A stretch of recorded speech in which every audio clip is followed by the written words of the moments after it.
In 1948, that was when Gurudev had that great Samadhi.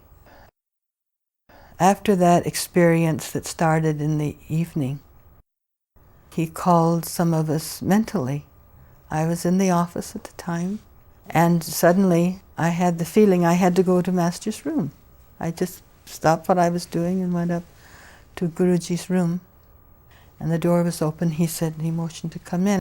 And one by one, different of the disciples were called, mentally almost. I think most of us were. We sat on the floor. He said to us, "I don't know what is happening to me. Divine Mother is calling me within. I don't know if she's going to take me from this body." And so he sat on his chair, and then he went deep into this state of Samadhi, and that lasted all night. I have often likened it to chapter 11 of the Bhagwat Geeta, Guruji called the Vision of Visions, in which Arjuna received, through the blessing of Krishna, a vision of the universal form, the many-sided aspects of God. That one consciousness evolved into all of the forces that brought forth creation.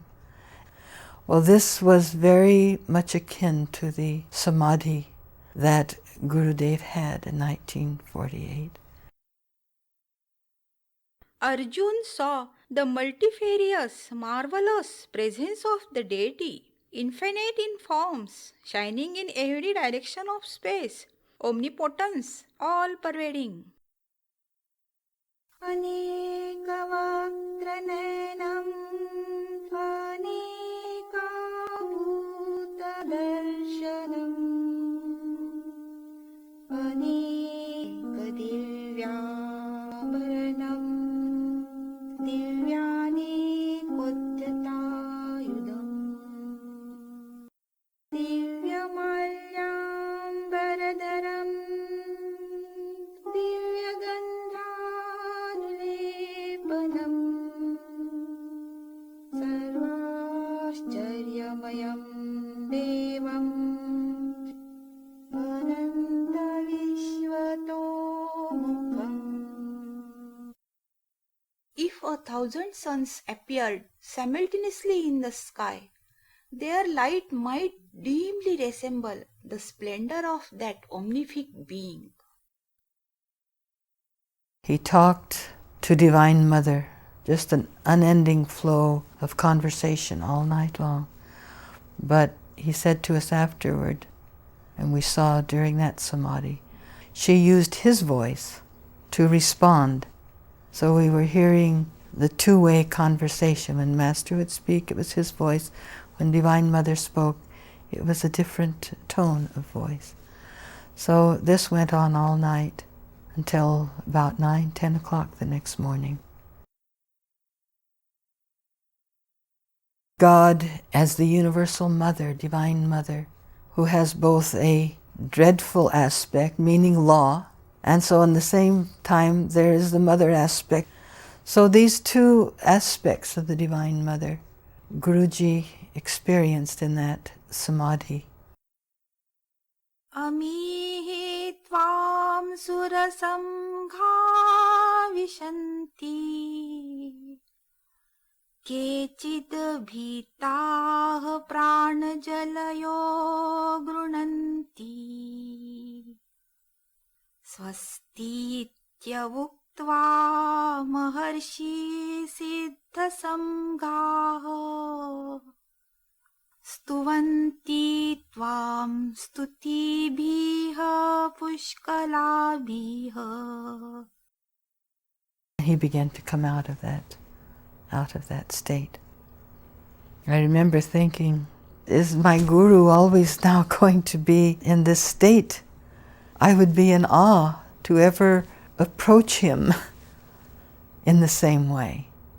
And as if in reading the thoughts of probably many of us, those of us who were there, he looked around at each of us and he said, I will always be in this state now, but no one will know. In other words, he pulled that mantle again around that infinite consciousness. And he became again our beloved Guru, our divine father, mother, friend.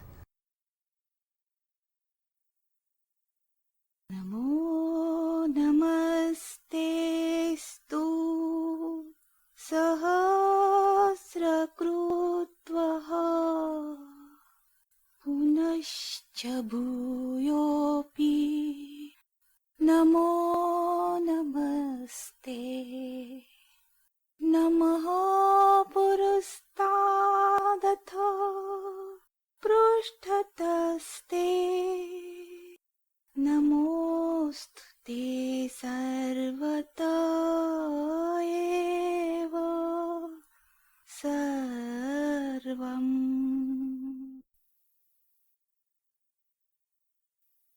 But it was shortly after that he said, I have to give time now to my writings. Divine Mother, she didn't take me, in other words. I still have some work to do. He knew that God was calling him to greater seclusion.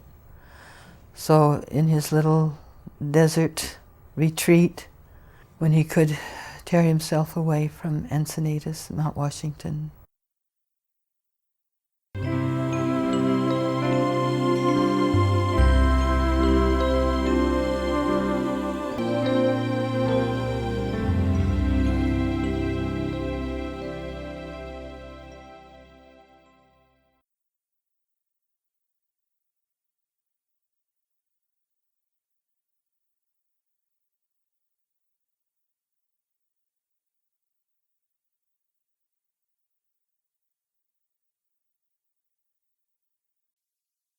he said, remember this when I'm gone.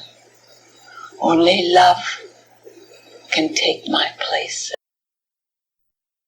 Whoever thinks me near, said he, to him I will always be near.